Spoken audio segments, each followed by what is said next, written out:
सभी साथियों को नमस्कार। आपके अपने YouTube चैनल में सभी मित्रों का स्वागत है। आप देख रहे हैं कर्मजय समाचार न्यूज चैनल के माध्यम से लेटेस्ट जानकारी अपडेट को।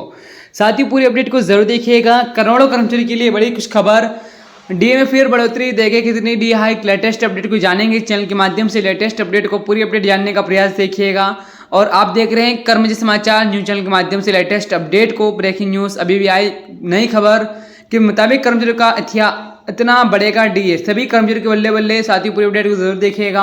और चैनल को अभी तक आपने सब्सक्राइब करने का प्रयास नहीं किया, चैनल को सब्सक्राइब कर लीजिए। साथियों D hike latest update, Bharat देश के लगभग 1 करोड़ पेंशन होल्डर और केंद्रीय कर्मचारी बढ़ोतरी का बेसब्री इंतजार कर रहे हैं। महंगा भत्ता और महंगा राहत में अब बढ़ोतरी देखने को मिल सकती है। बताएं कि बढ़ोतरी साल में 2 बार की जाती है और वेतन आयोग के अंतर्गत 23 लाख केंद्रीय कर्मचारी, 67 लाख पेंशन भोगियों की 7वीं वेतन आयोग द्वारा अंतिम बढ़ोतरी की जाएगी। तो 16 में 7वीं वेतन आयोग की सिफारिश से शुरू की गई थी और अब 25 दिसंबर तक के अंत के समाप्त होने वाली है। तो इसी अंतिम अवसर पर वेतन आयोग के द्वारा महंगा भत्ता और महंगा राहत बढ़ोतरी देखने को मिलेगी। तो चले जानते हैं कितनी होगी बढ़ोतरी और इसकी पूरी संपूर्ण जानकारी।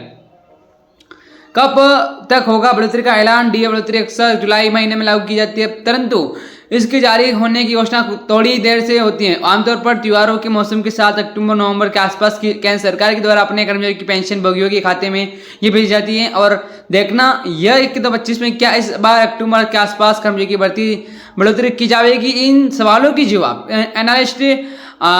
एनालिस्ट द्वारा राय दी गई है और जिसके मुताबिक डीए बढ़ोतरी होना संभव हो। तो चले जानते हैं सब कुछ इस चैनल के माध्यम से। एक्सपर्ट्स के अनुसार कितनी बढ़ोतरी उम्मीद है और बढ़ोतरी की गणना औद्योगिक श्रमिकों के लिए उपभोक्ता सूचकांक के आधार पर होती है और इसे सिर्फ मंत्रालय के अंतर्गत स्थिर श्रम ब्यूरो द्वारा मानसिक रूप से जारी किया जाता है। श्रम ब्यूरो द्वारा सूचकांक मूल्यों को जारी करता है और जारी किए गए सूचकांक मूल्य एक निश्चित समय अवधि के औद्योगिक श्रमिकों के द्वारा बिके जाने वाले वस्तुओं तथा अन्य सेवाओं की एक निश्चित श्रेणी में सममूल्य परिवर्तनों को देखते हुए इसके आधार पर ही महंगा भत्ता तय किया जाता है। और बताएं कि पिछली बार महंगा भत्ता 55% हो गया है, तो इस बार एक्सपर्ट के मुताबिक यह बढ़कर 58% से 59% तक जा सकता है। जिसके कर्मचारी के लिए महंगा भत्ते की कैलकुलेशन करने के लिए एक फार्मूला इस्तेमाल किया जाता है जो कुछ इस प्रकार है। 7वीं वेतन आयोग के पिछले 12 महीने के लिए सीपीआई आधार वर्ष एक बराबर 12 महीने औसत 261.42 बट्टे 261.42/1900। इस फार्मूले के इस्तेमाल करके एक्सपर्ट का मानना इतना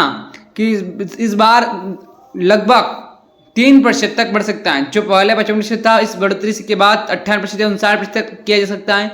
इसके अनुसार उदाहरण के तौर पर अगर कर्मचारी का वेतन देखें तो अगर कर्मचारी की मूल वेतन 25,000 है तो उसका डीए वर्तमान 13,750 रुपये, परंतु 3% की बढ़ोतरी के बाद यह 14,500 रुपये हो जाएगा। साथ ही चैनल के माध्यम से आपने लेटेस्ट अपडेट जानने का प्रयास किया है। चैनल को अब तक आपने सब्सक्राइब नहीं किया, चैनल को सब्सक्राइब कर मिलता है नेक्स्ट वीडियो में। अब तक के लिए बने रहेगा आपके अपने यूट्यूब चैनल के माध्यम से। जय हिंद, जय भारत।